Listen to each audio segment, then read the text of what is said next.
नमस्कार, बेबाक देख रहे हैं आप। आपके साथ मैं हूं साकिब सुमन। बेबाक में एक बार फिर से किसानों का मसला हम लेकर आए हैं आपके सामने। आज हम एक बार फिर से आपको बताने वाले हैं कि किसानों की तैयारी किस तरीके से आगे बढ़ रही है, क्योंकि 5वें दौर की बैठक शुरू होने वाली है और उस बैठक में किस तरीके से बातें रखी जाएंगी, किस तरीके से पक्ष रखे जाएंगे और कैसे यहां तैयारियां की जा रही हैं और किस तरीके से बॉर्डर्स पर तैयारियां की जा रही हैं, किस तरीके से दिल्ली को हर तरफ से सील करने की तैयारी चल रही है। और इसके साथ साथ सीमा पर किसान हैं, यानी कि दिल्ली से लगते तमाम जो राज्य हैं उसकी सीमा पर किसान हैं। कोरोना काल है और यहां पर हिंदुस्तान में भुखमरी का आलम क्या है, आज ये भी बताएंगे। तो देखिए जरा हमारे इस रिपोर्ट में कि आज बेबाक में क्या कुछ है आपके लिए। हमारे खास कार्यक्रम बेबाक में एक बार फिर से करेंगे किसानों के मुद्दे पर बेबाकी से बात। सबसे पहले बताएंगे कि किसान क्यों सरकार के साथ लंबी लड़ाई को तैयार हैं। वहीं बताएंगे कि 5वें दौर की बैठक के लिए किसानों ने क्या योजना बनाई है। वहीं बताएंगे कि किसानों ने किस तरह दिल्ली के रास्ते रोकने की तैयारी की है, जिससे दिल्ली की मुश्किलें बढ़नी लाजमी हैं। वहीं आखिर में बात करेंगे कि देश में भुखमरी का बड़ा संकट कैसे गहराता जा रहा है। हमारा कार्यक्रम बेबाक अपने बेबाक अंदाज के लिए जाना जाता है और हम रोजाना अपने कार्यक्रम में ऐसे तमाम मुद्दों को बेबाकी से ताजा आंकड़ों और कड़ी रिसर्च के साथ पेश करते हैं। तो बने रहिए हमारे साथ और देखते रहिए बेबाक। दरअसल किसान अब लंबी लड़ाई के लिए पूरी तरीके से तैयार हो चुका है। किसान इन 4 दौर की बातचीत और 5वें दौर की बातचीत को लेकर के पशुपेश की स्थिति में नहीं है, बल्कि उसे पता है कि सरकार को उनकी बातें माननी है। वो ये जानता है कि सरकार को उसके आगे झुकना पड़ेगा, क्योंकि उसने अपनी तैयारी कर ली है। लगातार जनता टीवी भी आपको दिखाता आया है कि किस तरीके से किसानों ने सीमा पर अपने इंतजामात कर रखे हैं। 6-6 महीने तक का राशन उनके पास है। ऐसे में परेशानी अगर किसी के लिए है तो वो सत्ता पक्ष के लिए है। दूसरी तरफ सत्ता पक्ष भी ये दावा कर रहा है कि समाधान बहुत जल्द आपके सामने होगा। देखिए,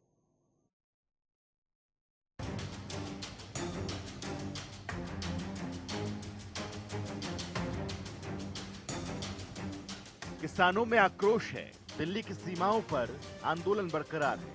सरकार से दो हाथ को किसान तैयार है। चौथे दौर की बैठक बेनतीजा रही तो उम्मीदें 5वें दौर की बैठक से हैं। लेकिन किसानों के बगावती सुर पूरे उफान पर है। सिंघू बॉर्डर पर किसानों ने प्रेस कॉन्फ्रेंस कर सरकार से लंबी लड़ाई लड़ने का ऐलान कर दिया है। किसानों ने सरकार को साफ लफ्जों में चेता दिया है कि 5वें दौर की बैठक में दो टूक बात होगी और अगर सरकार से बात नहीं बनी तो 8 दिसंबर को भारत बंद बुलाया जाएगा। वहीं किसानों ने सरकार से विशेष सत्र बुलाने की मांग भी की है, जिसमें तीनों कृषि कानूनों को रद्द करने की मांग की गई है। इसके साथ ही किसानों ने कहा कि सरकार कानूनों में संशोधन के लिए तैयार है, लेकिन हम कानून वापस करवा कर जाएंगे। पूरे देश में आज किसान बेचैन है, दिल्ली आना चाहता। ये जो कोविड की वजह से जो हालात हैं, जो ट्रेनें नहीं चल रही हैं और जो ट्रांसपोर्ट उपलब्ध नहीं है, उसकी वजह से अब तक धैर्य किए हुए किसान बैठा था, लेकिन किसान का धैर्य चूक गया। किसान पैदल आने के लिए भी तैयार। आज तमिलनाडु में हमारा प्रदर्शन था, हमारा कर्नाटक में निरंतर हर पंचायत स्तर पे प्रदर्शन चल रहा। हमने अपने तमाम स्टेटों के किसानों को, नेताओं को ये कह दिया कि वो दिल्ली पहुंच जाएं और जो संगठन है वो तैयारी कर ले, क्योंकि जैसा सरकार का रवैया है उसको देखते हुए शायद सरकार हमारी और परीक्षा लेने चाहती है। सरकार को गफलत और गलतफहमी है। सरकार को समझ लेना चाहिए ये कोविड तो छोटी बीमारी थी, ये जिसको हाथ उन्होंने लगा दिया ये कोविड का बाप। ये देश का किसान आज एक सुर में खड़ा। आज किसान अपने भाई के साथ कंधे से, एक दूसरे के साथ कंधा से कंधा मिला के खड़ा। कल जो मीटिंग होगी उसमें बिल्कुल जो डिस्कशन डिबेट है इन लॉज पर, जो क्लॉज वाइज क्रिटिक की बात थी वो कल ओवर हो चुकी है। अब दो टुक बात होंगी। कल यही पूछा जाएगा कि आप कानून रद्द कर रहे हो कि नहीं कर रहे हो। सिर्फ कोई डिस्कशन नहीं होगी, सिर्फ इसी बात पर बात होगी। और मोदी सरकार सिर्फ इसीलिए अड़ी हुई है, कानून का उनको भी पता है कि ये एंटी पीपल है, एंटी फार्मर है। हम मानते हैं कि ये ट्रिपल लॉज है जो ये ट्रिपल मर्डर कॉन्स्पिरेसी है जो किसान का, मजदूर का और कस्टमर का कत्ल कर देगी। मोदी सरकार सिर्फ इसलिए अभी पीछे नहीं हटना चाहती कि इस कानून खत्म होने के साथ ही मोदी जो ऑरा है वो भी खत्म हो जाएगा। एक जो दहशत का राज उन्होंने 7 साल में उसारा था वो भी इसके साथ चकनाचूर हो जाएगा। लेकिन जितना बड़ा जन समर्थन इस आंदोलन का है, ये सिर्फ किसानों का नहीं, जन आंदोलन बन चुका है। और 7 साल में जितनी तानाशाही उन्होंने देश में बनाने की कोशिश की है, इस आंदोलन की जीत के साथ वो सारी की सारी अब समाप्त होने जा रही है। दिल्ली की सीमाओं पर बैठा किसान लगातार आंदोलन तेज कर रहा है। कड़ाके की ठंड के बीच देश का किसान कृषि कानूनों को रद्द करने की मांग पर अड़ा हुआ है, लेकिन सरकार से कई दौर की बातचीत के बाद भी किसानों और सरकार के बीच जमी बर्फ पिघलने को तैयार नहीं है, क्योंकि चौथे दौर की बैठक में भी करीब 7.5 घंटे हुई जद्दोजहद में कोई बात बन नहीं पाई। करीब 40 किसान संगठनों के साथ केंद्रीय कृषि मंत्री नरेंद्र तोमर की बातचीत में कई अहम मुद्दे रखे गए। बैठक में किसानों ने अपना पक्ष रखा तो सरकार ने अपनी बात रखी। केंद्रीय कृषि मंत्री नरेंद्र तोमर ने कहा कि सरकार लगातार किसानों के हित में काम कर रही है। महज 2-3 बिंदुओं पर किसानों की चिंता बाकी है, जिसे 5 दिसंबर को होने वाली अगली बैठक में दूर कर दिया जाएगा। किसान यूनियन के साथ भारत सरकार की चौथे चरण की चर्चा पूरी हुई है। यूनियंस के लोगों ने अपना पक्ष रखा और सरकार ने भी अपना पक्ष रखा। 2-3 दौर की चर्चा और आज की चर्चा में बिंदु निकाले गए हैं जिन पर किसान यूनियन की चिंता मुख्य रूप से है। हम लोग प्रारंभ से ये बात कह रहे थे कि भारत सरकार किसानों के हितों के प्रति पूरी तरह प्रतिबद्ध है और आने वाले कल में रहेगी। लेकिन मैं फिर यह कहना चाहता हूं कि एमएसपी चल रही थी, एमएसपी चल रही है, आने वाले कल में भी चलती रहेगी। इसकी आश्वस्ति भी हम किसान भाइयों को दिलाएंगे। दोबारा बैठक होगी? आज बैठक का चौथा चरण समाप्त हुआ है और परसों दोपहर में 2 बजे दोबारा से यूनियन के साथ सरकार की बातचीत होगी। वहीं किसान नेता कृषि कानूनों को रद्द करने की मांग पर अड़े हैं। ऐसे में अगर समस्या का समाधान नहीं होगा तो विरोध के स्वर और भी ऊंचे हो जाएंगे। लेकिन सरकार लगातार कृषि कानूनों के जरिए ही किसानों का भविष्य उज्जवल करने की बात कर रही है। ऐसे में इन कानूनों से किसानों को घाटा होगा या मुनाफा, ये तो समय ही बताएगा। लेकिन इतना जरूर है कि किसान अपनी मांग से पीछे हटने को तैयार नहीं है। जनता टीवी के लिए अभिषेक सैनी की रिपोर्ट।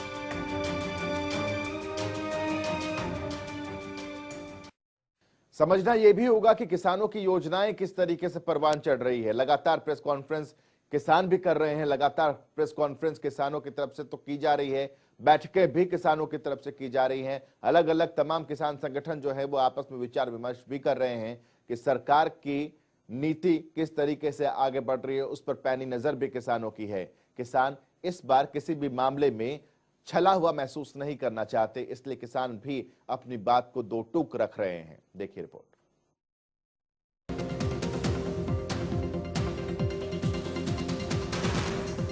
कृषि कानूनों के खिलाफ किसानों का आंदोलन लगातार जारी है। दिल्ली की सीमाओं पर डटे हुए किसानों को कुल 9 दिन हो गए हैं और इस बीच 2 बार केंद्र सरकार के साथ चर्चा हो चुकी है, लेकिन अभी तक कोई ठोस नतीजा नहीं निकल पाया, क्योंकि किसान कृषि कानूनों को वापस लेने की मांग पर अड़े हैं और एमएसपी को लेकर लिखित भरोसा चाहते हैं। हालांकि सरकार कानूनों को वापस लेने की बात तो नहीं मान रही, लेकिन किसानों की कुछ ऐसी मांगे हैं जिन पर सरकार राजी होती दिख रही है। ऐसे में किसानों ने अपने बगावती सुर तेज कर दी हैं और 5वें दौर की बैठक में सरकार से अपना फाइनल फैसला बताने की बात कह रहे हैं। उससे साफ लगता है कि इस बार किसान आक्रामक मूड में हैं, क्योंकि इस बार चर्चा नहीं तो टूक बात होगी और बात नहीं तो यह आंदोलन बड़े स्तर पर होगा, देशव्यापी होगा, भारत बंद बुलाया जाएगा। 8 तरीक ਨੂੰ ਅਸੀਂ ਕਾਲ ਦਿੱਤੀ ਆ, ਪੂਰਨ ਤੌਰ ਤੇ ਭਾਰਤ ਬੰਦ ਦਾ ਸੱਦਾ ਦਿੱਤਾ। ਸਾਰਾ ਭਾਰਤ ਅਸੀਂ ਬੰਦ ਕਰ ਦਵਾਂਗੇ ਤੇ ਸਾਰੇ ਜਿਹੜੇ ਟੋਲ ਪਲਾਜ਼ੇ ਆ ਉਹ ਵੀ ਅਸੀਂ ਖਿਲਾ ਦਵਾਂਗੇ। ਇਹ ਅਸੀਂ ਅੱਜ ਜਿਹੜੀਆਂ ਕਾਲਾਂ ਦੇ ਕੇ ਆਏ ਹਾਂ, ਜਿਹੜੇ ਟੋਲ ਪਲਾਜ਼ੇ ਫ੍ਰੀ ਕਰ ਦਵਾਂਗੇ ਸਾਰੇ, ਜਿਵੇਂ ਪੰਜਾਬ ਦੇ ਵਿੱਚ ਫ੍ਰੀ ਨੇ, ਇਸ ਤਰ੍ਹਾਂ ਅਸੀਂ ਇੰਡੀਆ ਦੇ ਵਿੱਚ ਵੀ ਸਾਰੇ ਉਹ ਫ੍ਰੀ ਕਰਨ ਜਾ ਰਹੇ ਹਾਂ 1 ਦਿਨ ਲਈ। ਤੇ ਉਸ ਤੋਂ ਬਾਅਦ ਜਿਹੜੀ ਸਾਡੀ ਲੰਮੀ ਤਿਆਰੀ ਆ, ਸਾਡੇ ਕੋਲ ਪੂਰੀ ਸਪੋਰਟ ਸਾਰੇ ਸੂਬਿਆਂ ਤੋਂ ਆ ਰਹੀ ਆ। ਸਾਰੇ ਜਿਵੇਂ 2 ਹੀ ਰਸਤੇ ਜਿਹੜੇ ਨੇ ਯੂਪੀ ਦੇ ਵੀ ਬੰਦ ਹੋ ਚੁੱਕੇ ਨੇ, ਉੱਪਰਲਾ ਪੁਲ ਵੀ ਬੰਦ ਕਰਤਾ, ਅੱਜ ਥੱਲੇ ਵਾਲਾ ਪੁਲ ਵੀ ਬੰਦ ਕਰ ਦਿੱਤਾ। ਆਉਣ ਵਾਲੇ ਦਿਨਾਂ 'ਚ ਅਸੀਂ ਜਿਹੜੀ ਦਿੱਲੀ ਦੀ ਪੂਰਨ ਤੌਰ ਤੇ ਜਿਹੜੀ ਨਾਕਾਬੰਦੀ ਆ, ਜਿਹੜੀਆਂ 2 ਸੜਕਾਂ ਬਚਦੀਆਂ ਨੇ, ਅਸੀਂ ਤਿਆਰੀ ਕਰ ਲਈ 8 ਤਰੀਕ ਤੱਕ, ਉਹ ਵੀ ਪੂਰੀ ਕੋਸ਼ਿਸ਼ ਕਰਾਂਗੇ ਤੇ ਉਹ ਪੂਰੇ तौर ਤੇ ਜਿਹੜੇ ਨੇ नाके बंद कर दिए जाएंगे। वहीं किसानों ने 5वें दौर की बैठक के लिए योजना तैयार की है, जिसमें किन किन मुद्दों पर बात होगी वो ग्राफिक्स के जरिए देखते हैं। किसान करेंगे सरकार से 2 टूक बात, एमएसपी को लेकर लिखित भरोसा चाहिए, एपीएमसी सिस्टम को खत्म नहीं होना चाहिए, मंडी सिस्टम पहले जैसा चलता रहे, बाहरी मंडी का सिर्फ ऑप्शन हो, कानून के दायरे में प्राइवेट मंडी आए, सिविल कोर्ट तक जाए मंडी का मसला, प्राइवेट मंडी में रजिस्ट्रेशन की सुविधा हो, सिर्फ पैन कार्ड से काम नहीं चलना चाहिए। दरअसल किसानों का कहना है कि एमएसपी पर अगर सरकार भरोसा दे रही है तो उसे लिखित में शामिल किया जाए। साथ ही मंडी सिस्टम को लेकर डर ये भी है कि अभी आड़ती किसानों के साथ हर तरह का व्यवहार करते हैं, लेकिन वही संबंध किसी व्यापारी के साथ नहीं हो सकता। ऐसे में किसानों की मांग है कि उनकी शंकाओं को दूर किया जाए, कानून में मुद्दों को शामिल किया जाए, वरना कानून ही वापस लिए जाएं। जनता टीवी के लिए अभिषेक सैनी की रिपोर्ट।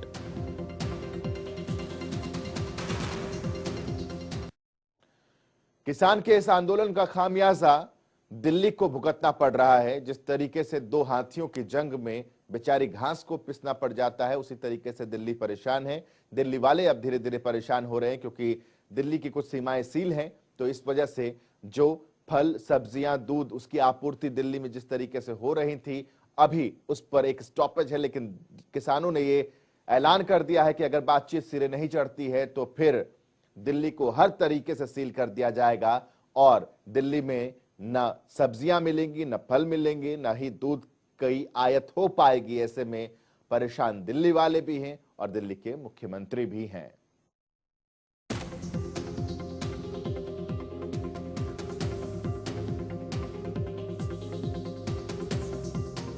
नए कृषि कानूनों को लेकर सरकार के साथ चौथे दौर की बातचीत बेनतीजा रहने पर किसानों का विरोध बढ़ता जा रहा है।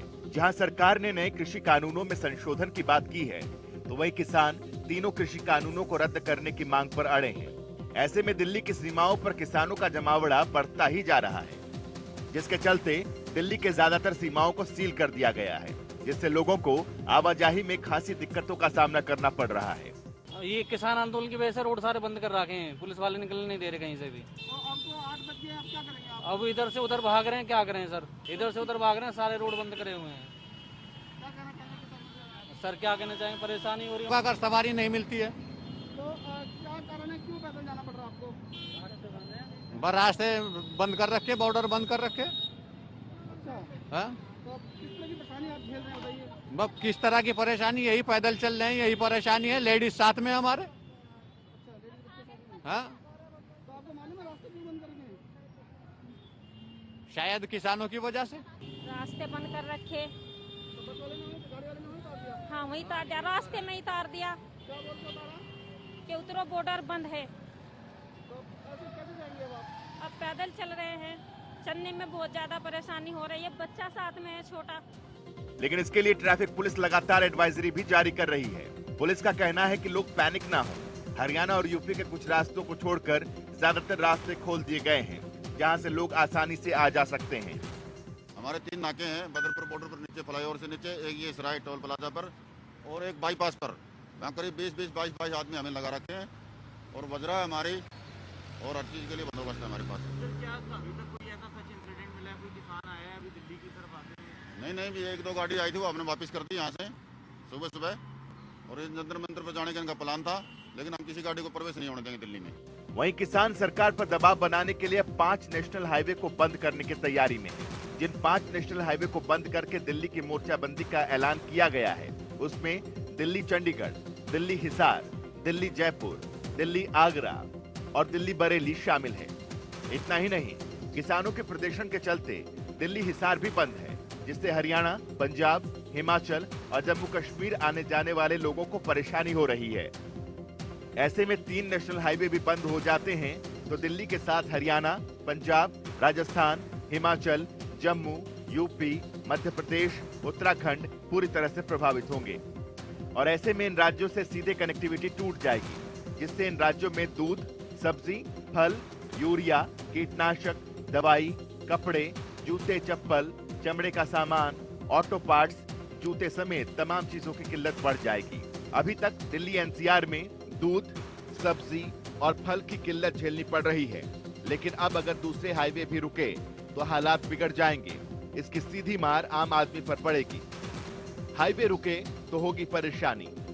दिल्ली चंडीगढ़ नेशनल हाईवे बंद होने पर हरियाणा, पंजाब, हिमाचल प्रदेश, जम्मू कश्मीर आने जाने में परेशानी होगी। सब्जी, दूध, फल, खाद्य सामग्री, दवाइयों की किल्लत होगी। दिल्ली हिसार नेशनल हाईवे बंद होने पर हरियाणा, पंजाब, राजस्थान आने जाने में परेशानी होगी। दूध, सब्जी, खाद्य सामग्री, कृषि उपकरण की किल्लत होगी।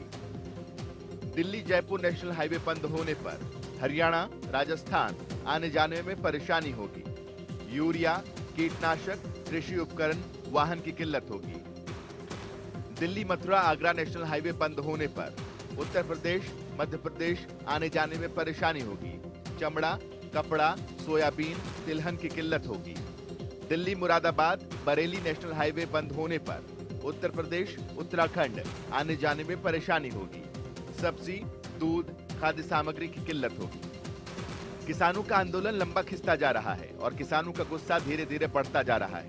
ऐसे में अगर किसानों ने दिल्ली आने वाले रास्ते को बंद किया तो दिल्ली वासियों की मुश्किलें बढ़नी तय हैं। सवाल ये है कि अगर समय रहते मोदी सरकार किसानों की मांगों का हल नहीं निकालती तो क्या होगा?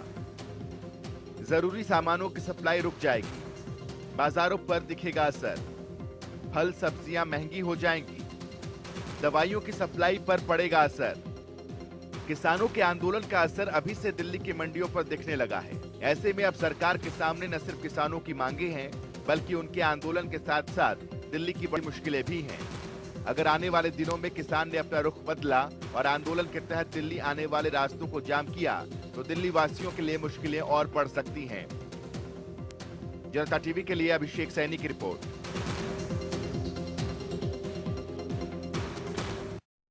कोरोना काल में मौत का आंकड़ा लगातार बढ़ता चला जा रहा है। कोशिशें सरकार की तरफ से वैक्सीन की जा रही है, लेकिन उससे बेहतर कोरोना काल में भुखमरी की स्थिति क्या है, इस रिपोर्ट में हम आपको बताएंगे कि हिंदुस्तान भुखमरी के उन तमाम विश्व के अन्य देशों के मुकाबले हिंदुस्तान किस पायदान पर आता है। साथ ही साथ कुछ अच्छी खबरें हिंदुस्तान के अंदर से है या नहीं है, इन तमाम चीजों को जानिए इस रिपोर्ट के जरिए। रिसर्च के साथ हम आपको बता रहे हैं कि भुखमरी का आलम क्या है हिंदुस्तान में। साथ ही साथ अच्छी खबर अगर है कहीं से तो वो कहां से है।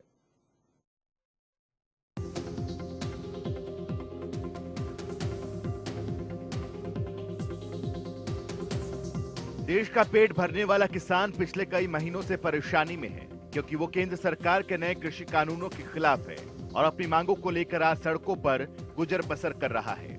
वहीं देश भर में भुखमरी का बड़ा संकट पनपता जा रहा है। इसी कड़ी में संयुक्त राष्ट्र के एक सर्वे के मुताबिक कोरोना महामारी से होने वाली वैश्विक मंदी के चलते 8 करोड़ 30 लाख से 13 करोड़ 20 लाख लोगों के सामने भुखमरी का संकट खड़ा हो गया है। वैश्विक भुखमरी सूचकांक की हालिया रिपोर्ट के मुताबिक 107 देशों की सूची में भारत 94वें स्थान पर है, जबकि श्रीलंका 64वें, नेपाल 73वें, पाकिस्तान 88वें, बांग्लादेश 75वें और इंडोनेशिया 77वें स्थान के साथ भारत से आगे है। वहीं संयुक्त राष्ट्र की एजेंसी के मुताबिक भारत की 14% आबादी अल्प पोषित है।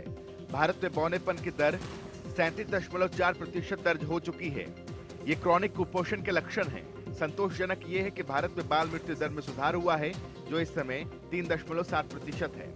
संयुक्त राष्ट्र की एक रिपोर्ट के मुताबिक 2030 तक दुनिया से भुखमरी और कुपोषण का खात्मा करने का संकल्प है। भारत सरकार भी भूख से लड़ने के लिए कई प्रोग्राम चला रही है। साल 2013 में पारित राष्ट्रीय खाद्य सुरक्षा अधिनियम का मकसद जरूरतमंदों को खाद्य सामग्री उपलब्ध कराना है। सार्वजनिक वितरण प्रणाली के जरिए 50% शहरी और 75% ग्रामीण आबादी को बेहद सस्ती दर पर प्रति व्यक्ति प्रति महीने 5 किलो या प्रति परिवार 35 किलो अनाज उपलब्ध कराने का प्रावधान है। विश्व व्यापार संगठनों के निर्देशों से इतर ये कार्यक्रम भारत की सबसे महत्वपूर्ण योजनाओं में से एक है। वहीं कोविड-19 की महामारी के दौर में कई करोड़ भारतीयों को मुफ्त राशन की व्यवस्था कराकर भारत दुनिया को हैरान कर चुका है। भारतीय खाद्य निगम के भंडार में फिलहाल करीब 816.6 लाख टन खाद्यान्न उपलब्ध है। इनमें 530.31 लाख टन गेहूं और 266.29 लाख टन चावल शामिल है। प्रधानमंत्री गरीब कल्याण अन्न योजना के लिए 200 लाख टन का आवंटन पहले ही सुरक्षित किया जा चुका है, जिसमें से 120 लाख टन का आवंटन हो चुका है। योजना के तहत 39,000 टन दाल की भी व्यवस्था की जा चुकी है। संकट के दौर में जरूरी है कि ज्यादा से ज्यादा खरीद सरकारी तंत्र करे, क्योंकि निजी क्षेत्रों में की गई खरीद मुनाफाखोरी और जमाखोरी को ही बढ़ावा देगी। आत्मनिर्भर भारत के साथ किसानों को भी आत्मनिर्भर बनाने की दिशा में नई नीतियों को लागू करने की जरूरत है। वहीं किसानों की मांग है कि न्यूनतम समर्थन मूल्य यानी कि एमएसपी में बढ़ोतरी की जाए और कभी एमएसपी को खत्म न किया जाए। वहीं बात करें सर्विस सेक्टर और देश में नौकरियों की, तो बीते 2 महीनों में जहां सर्विस सेक्टर में बढ़ोतरी देखने को मिली है, दरअसल IHS मार्केट के मुताबिक 9 महीने में पहली बार देश में नौकरियों के मोर्चे पर इजाफा हुआ है। नवंबर महीने में देश का सर्विसेज बिजनेस इक्विटी इंडेक्स 53.7 पर रहा। हालांकि अक्टूबर के 54.1 के मुकाबले इसमें मामूली कमी आई है। लेकिन देखने वाली बात यह होगी कि यह आंकड़ा आने वाले दिनों में नई ऊंचाइयों को छू सकता है या फिर गिरावट दर्ज की जाएगी। जनता टीवी के लिए अभिषेक सैनी की रिपोर्ट।